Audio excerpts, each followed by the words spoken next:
Welcome, I am David Parr. I have been thinking about magic for more than 50 years, and one of my favorite ways of thinking about it is that it's a kind of game.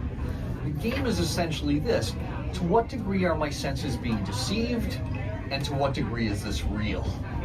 Bearing that in mind, we are going to play a little game. Hi, what's your name? Lucas. Lucas, this is a game you can play from right there in the comfort of your chair. I'm Before good at we games. begin, I have to ask, have you ever seen or heard of the famous game of chance known as three-card Monty? I have heard of it. You have? Yes. Okay, then forget that. We'll play a different game. This is a game played with two cards and your powers of observation and deduction. Was it Lucas? Yes, sir. Are you ready to play? Two-card Monty, yes. Okay, good. I have two cards, and I have a red queen and a black 8. Now, back in old-timey times, this game was sometimes called Find the Lady, because the object was to track the location of the queen and thereby win the game. So, Lucas, Yes, sir. where is the queen? It's obviously behind your back. Did you say behind my back? Yeah. Maybe I didn't explain this game well enough. Now, that's my fault. That's totally my fault. Let's just rewind to the beginning. This is a game played with two cards, and this time let me make it very clear. The object of the game is to track the location of the queen, not the 8. The queen. And this time I'm going to make it very simple, Lucas. Okay. Where is the queen? I hope it's in your right hand. Here? Yeah. Okay, new plan. Oh, I'm bad. Sorry. That was my fault too. I'm Yeah. sorry. I should have explained this from the very beginning. Lucas, I'm going to let you in on a secret. Actually, I'm going to let you in on the secret. The reason this game is so difficult to win is because the human brain is constantly editing out information that it assumes is irrelevant. For instance, did you happen to notice that these cards are face to face on this side, but they're back to back on this side? Who would? Who would? Because when people see two cards face to face like this, the brain automatically assumes they'll be face to face on the other side. Interesting. That's just how brains work. You seem even more puzzled than before. And I was trying to help. Lucas, not to worry. Whether you realize it or not, your brain is now processing the information I just gave you. So now this game should be easier to win, and we can play for money. What do you say? Yeah. Let's do it. Very unwise of you. Very unwise of you. You're I paying was me, just right? joking. I was just joking. Okay. We are going to play once more, and Okay. this time I promise the cards will never leave your sight, and I will not make any false moves. Does that sound fair? Sure, yeah. Okay, good. Lucas, follow along with me. Where is the queen? In one of your hands. Technically, yes, but which one? Let's guess that one. Here? Sure. You got it. Oh, Lucas, I helped a Were little. they both the Thank you, thank you. Now you owe me money. Actually, I helped a lot. Thank you so much. You got there eventually. Yeah. I was happy to help. Now, welcome to the close-up gallery at the Magic Castle. I am often asked what my favorite type of magic is, and it's this, close-up magic. Before magicians invented the phrase close-up magic, they called it micro magic, which is a little weird. It sounds sort of like performing magic for amoebas or something. Nevertheless, I'm going to show you some micro magic. Your name is? Tasha. Tasha, I'm going to need your help. Tasha, when I was a kid, my friends and I spent many summer afternoons gathering empty soda bottles so we could take them back to the store and collect the deposit, which was a nickel per bottle. So at the end of this whole process, we would each have a handful of loose change that we could spend at the store. That was our goal. So, Tasha, I brought some loose change with me tonight. And what I'll need you to do is to keep a running total. Now, I'm sorry to make you do math this late at night, but I guarantee it is simple math. Tasha, are you ready?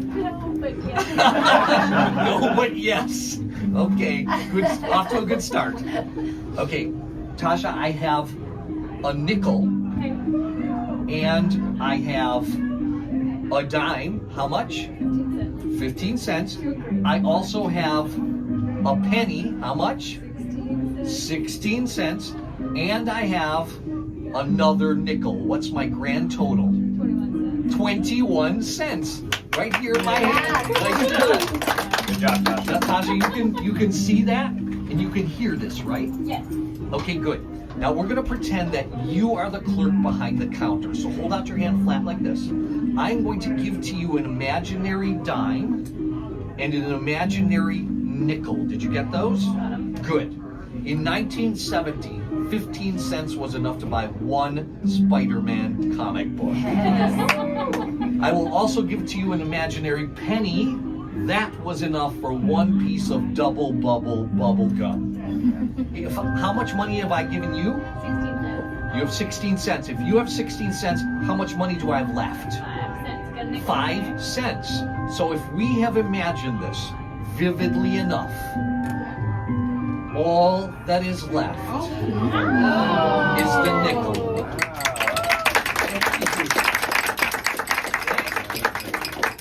Now, Tasha, this is not just any nickel. This nickel is now imbued with magic. So it's a lucky nickel. I'm going to give this to you, and I think you should keep this forever and ever. Thank you. Now, some people might scoff at the idea of a lucky nickel, but not you and I. No, we know it's for real, right? Yes, yes. In fact, we can prove it's for real using this piece of string. Now, back in olden times, there was a game of chance called Fast and Loose. It was played with a loop of string like this. The game was so popular, it's mentioned more than once in the works of William Shakespeare. And the game was played like this. It's also where we get the modern phrase to play fast and loose. In other words, to be reckless or careless, especially with money. So here's how the game was played. Don't look at me like that. The game was played like this. The large loop was made into smaller loops like this, sort of like the children's game Cat's Cradle. Now the player could insert a finger into the loop here on the left or the loop here on the right. Now, when the top strand was pulled, one of the loops would pull loose from the finger. That person would lose all the money they bet. But one of the loops would hold fast or catch the finger, and that person would win all the money in the pot. Not me. It's not as easy as it looks, because which loop holds fast and which pulls loose is completely random. It's just based on the way the string was twisted at the time the loops were formed. So there's no way to predict which is which. I am on an unlucky streak here, so I'm just gonna keep picking the same loop until I finally get a win. Oh, there! That's a win! Now that you understand how the game is played, do you want to give it a try? I sure can try. Okay, put a finger in this loop or this one. Let's go with this one. That one? That's the wrong choice. Okay, now keep your finger right there. I am going to pull on this top strand. Oh, Sorry, better luck next time. double or nothing. Do you want to give it a try? Sure. She Okay. controls my finances. Do you want this loop or this one? That one, I guess. Place your this finger time. right there. Keep your finger right there. I'm going to pull All on right. this top strand. Oh, God. It is more We're out difficult a lot than it of money. looks. Yeah, Yeah. we're really broke. Hey, Tasha, you're holding the lucky nickel. Let's test it. Tasha, I swear to God. Tasha, Hello. this loop or this one? Okay, now keep your finger right there. Are you feeling lucky? So lucky. Okay.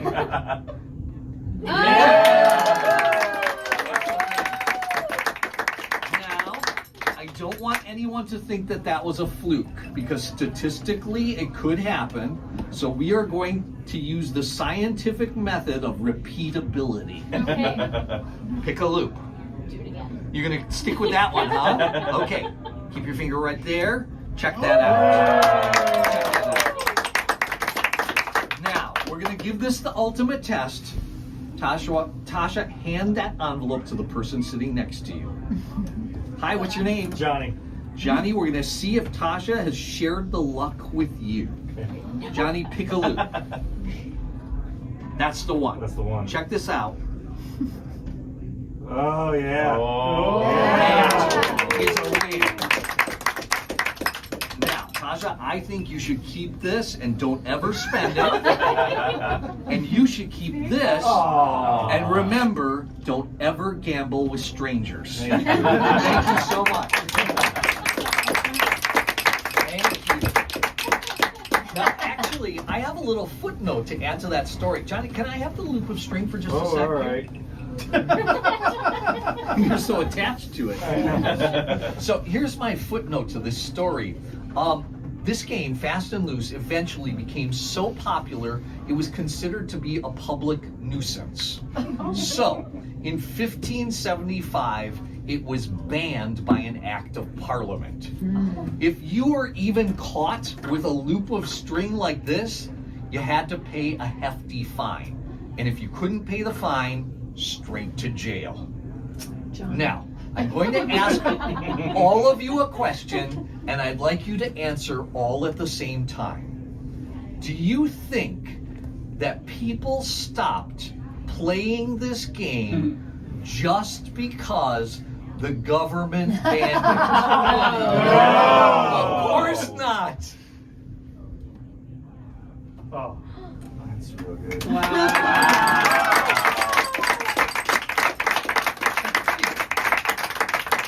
People kept playing it over and over until they lost all their money or until a new game became more popular. This is for you, and that's a life lesson. Thank you so much.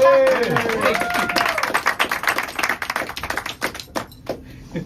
Now, while we're on the subject of games of chance, has anyone here ever played the game of chance and skill known as poker?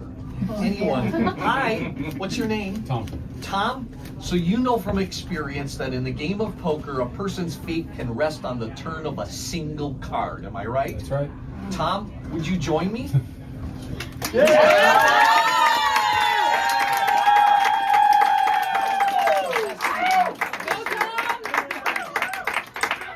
Thanks for joining me. Excellent. Hi, Tom. Thanks so much for joining me. Thank you. Tom, what's your favorite flavor of poker? Texas Hold'em. Lots of people say that. Lots of people say that. Okay, hold out your hand flat like this, Tom. 1, 2, 3, 4, 5, 6, 7, 8, 9, 10. The rest of these cards don't matter now. Only those 10 random cards, because together we will use those cards to recreate the most famous poker game in history. And you will play the starring role, a man named James Butler Hickok, better known as Wild Bill. I will give you a moment to get into character. I will do the same.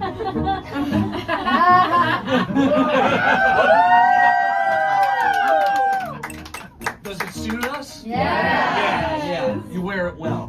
You wear it well. Now, allow me to set the scene. August 2nd, 1876, Deadwood, the Dakota Territory, late afternoon.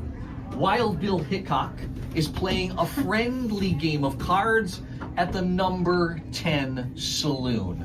So Bill, pull one of those cards toward you. Don't look at the face of it yet. Whichever one you choose goes in your hand. Are you sure that's the one? Yes. Now, that was a free choice, wasn't it? Yes. Good. Wild Bill has had 5 whiskeys. You can hardly tell. Perhaps that is why he has abandoned his habit of always seating himself in a chair facing the door. With his back to the entrance, Bill does not see Jack McCall entering the room. Push one of those cards toward me, it'll go in my hand. That's the one? That was a fair choice, right? Do you want to change your mind? Nope, you got it. Okay. Jack McCall sneaks up 3 feet behind Wild Bill. Don't peek. And he pretends to watch the game. Pull one of those cards toward you, it'll go in your hand. That's the one? Yes. Let me tell you about Jack McCall. Jack McCall is a slippery little character who is convinced that his brother was killed by Wild Bill in Hays City, Kansas. Trouble is, he's wrong. Yeah, Bill would never do that. Indeed. Push one of those cards toward me. Are you sure about that? Wild Bill is a man of conviction. I admire that. See, what most folks don't know is that Bill here has a secret. At age 39, he's losing his eyesight. He can't hold his hand steady from all the whiskey he drinks. But right now, that doesn't matter. This is when things speed up. Pull 2 of those cards toward you. Method actor. What matters right now is that Jack McCall quietly draws a weapon. Push 2 of those cards toward me. We are down to 2 cards and I am feeling generous tonight. So I'm going to give you a chance that Wild Bill never had. Take a look at the cards you've dealt to yourself so far. Hold your hand close to the vest so I can't see it.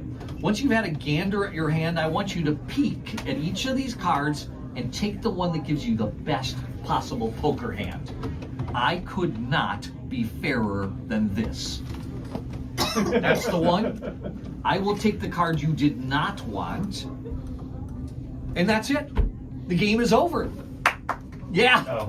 In a fraction of a second, Jack McCall makes his move, and Wild Bill is dead. Oh. Wow. Yes, the cards he is holding will pass into legend a pair of black aces and a pair of black eights, just like this. Now, Bill, tell me true. Is there a black ace in that hand of yours? That's one. What? Is there another black ace in your hand? That is two. Is there a black 8 in your hand? That's 3. Is there another black 8? What? Almost there now, and would that last card happen to be a 4 of diamonds? That is the dead man's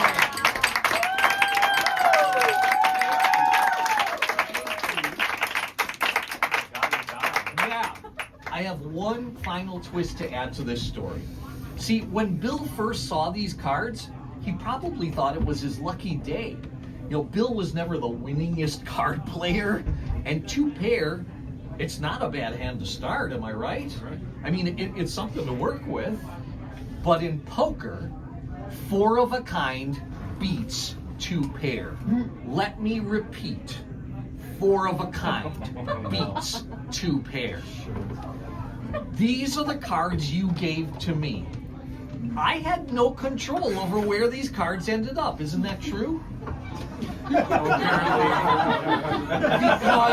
because you made all the choices, right? That's true. That's true. And those were free choices, right? Yes. Right. Let's see what you gave me. That's a 5. That's a jack. That's another jack. Oh my gosh. Oh no. That's another jack. And And that is for Jack Wow. Stewart. What are the odds? And I couldn't have done it without your help. Give me one of these. I will take your costume. Let's have a hand for